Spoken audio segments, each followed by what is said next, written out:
поднимается в небо все реже.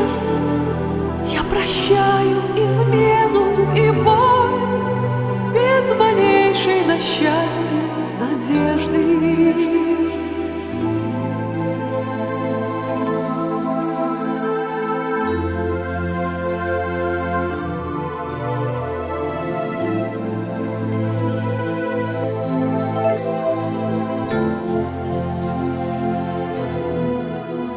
Прощаю неловкость и стыд и пытаюсь к себе возвратиться. Будь же счастлив, прощай, прости, я тебя отпускаю, как птицу.